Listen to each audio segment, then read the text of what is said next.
हाँ बोले। सुप्रभात बच्चे। वर्ग 8 अध्याय व्याकरण अध्याय 15 क्रिया के पहले और दूसरे भाग में हमने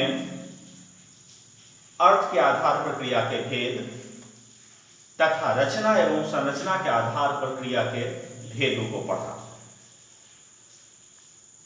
व्याकरण पुस्तक में कुछ और भी विशेष तौर पर क्रिया के बारे में बताई गई है, जिसकी चर्चा हम करना चाहेंगे। क्रिया के एक और भेद का नाम है कृदंत क्रिया।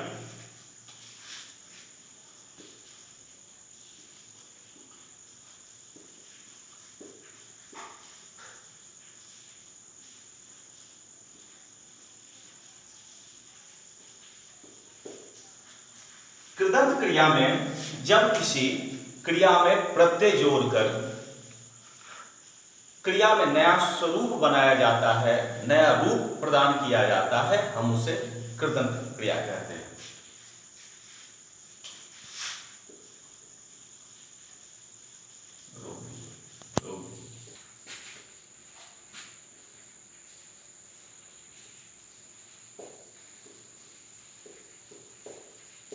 प्रत्यय जोड़कर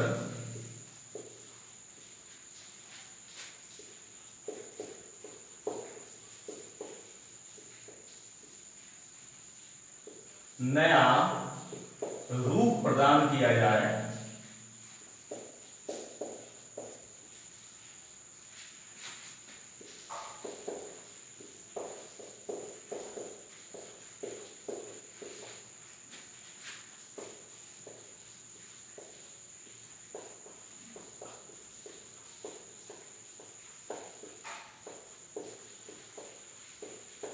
इसमें क्रिया में प्रत्यय को जोड़ा जाता है और नया रूप बनाया जाता है। जैसे हम देखेंगे एक एक करके।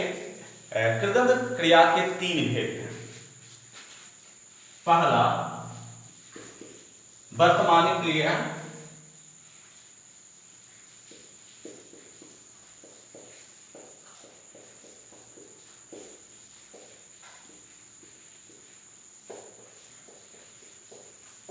दूसरा भूतकालिक क्रिया,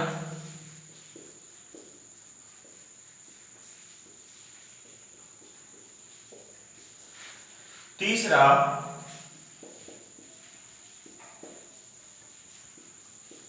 पूर्वकालिक क्रिया।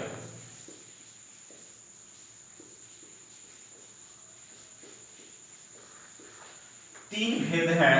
उदाहरण तौर पर हम देखना चाहेंगे कि वर्तमान कालिक क्रिया में ता प्रत्यय का इस्तेमाल किया जाता है। इसमें ता प्रत्यय लगाते हैं। जैसे उसमें आ में ता लगा तो आता, चल में ता लगा चलता। तो हम ऐसा कह सकते हैं वर्तमान कालिक क्रिया में ता प्रत्यय का इस्तेमाल किया जाता है। उसके बाद आते हैं भूतकालिक क्रिया। इसमें आ लगाता है। आ प्रत्यय का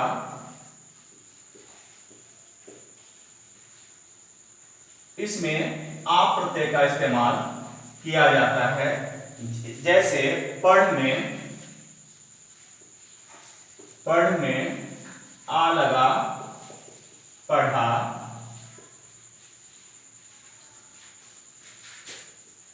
देख में आ लगा देखा।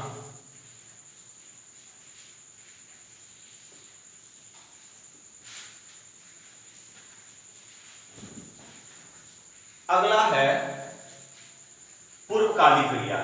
इसमें कर प्रत्यय का इस्तेमाल करते हैं।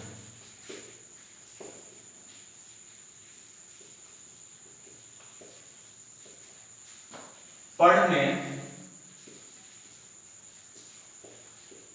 लगाकर पढ़कर देख में या चल में कर लगा चल। ये थे कृदंत क्रिया के 3 भेदों के बारे में।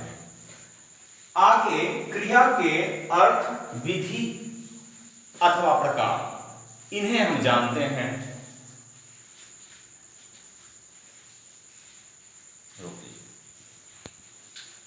क्रिया के अर्थ, विधि अथवा प्रकार, ये भी है बच्चे पुस्तक में, व्याकरण पुस्तक में इसकी चर्चा की गई है।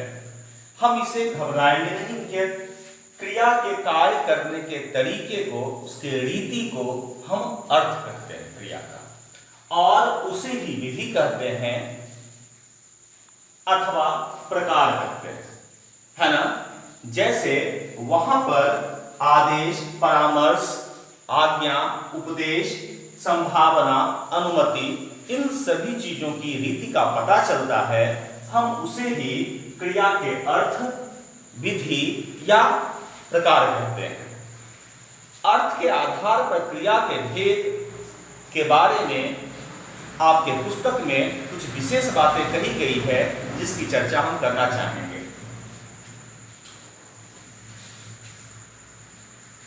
अर्थ के आधार पर क्रिया के 5 भेद हैं। पहला निश्चय, रोक दीजिए। पहला है निश्चयार्थ। यहां पर क्रिया के जिस रूप से कार्य करने का सामान्य तरीका पता चले, सामान्य बोध हो, हम उसे निश्चयार्थ कहते हैं, है ना। जैसे तुम पत्र लिखते हो, ये निश्चयार्थ हुआ।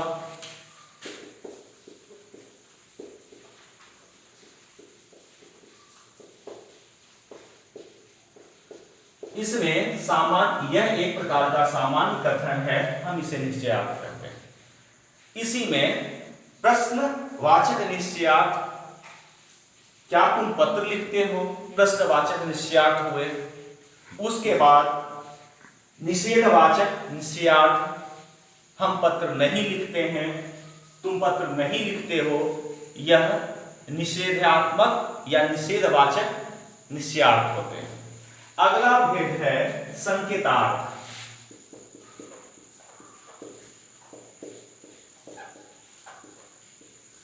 संकेतार्थ में जहां एक क्रिया दूसरी क्रिया पर निर्भर होती है, उसे हम संकेतार्थ कहते हैं, है ना। उदाहरण हम कहते हैं, सूर्य अस्त हुआ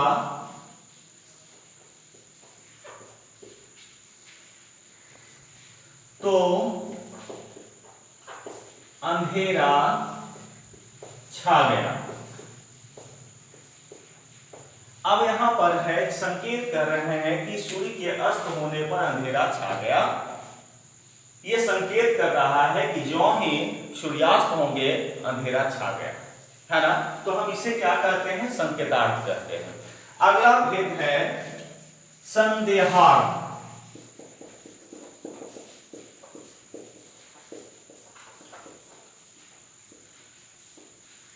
क्रिया के जिस रूप से संदेह या अनिश्चय का पता चले, हम उसे संदेहार्थ कहते हैं। अनिश्चितता का या संदेह का पता चले, जैसे अध्यापक, अध्यापिका पढ़ा रही होगी। ये संदेहार्थ का एक प्रकार का वाक्य है। इसमें अनिश्चितता का बोध हो रहा है, स्पष्ट नहीं कहा जा रहा है कि वो पढ़ा रही है ना, यहां पर होगी। अगला है आज्ञार्थ।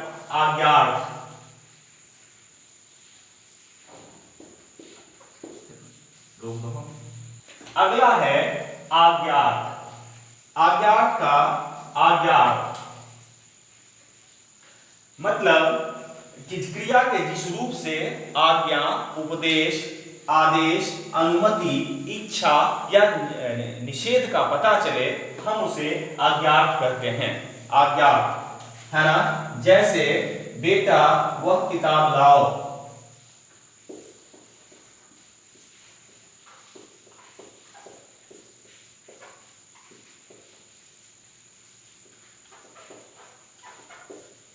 इसमें पिता पुत्र को आज्ञा दे रहा है कि बेटा वह किताब लाओ। आज्ञा का हुआ जहां पर आज्ञा, अनुमति, आदेश या निषेध का बोध हो, ये आज्ञा के अंदर आते हैं। बच्चे, मैंने आपको क्रिया के सभी भेदों को आपके पुस्तक में जितनी भी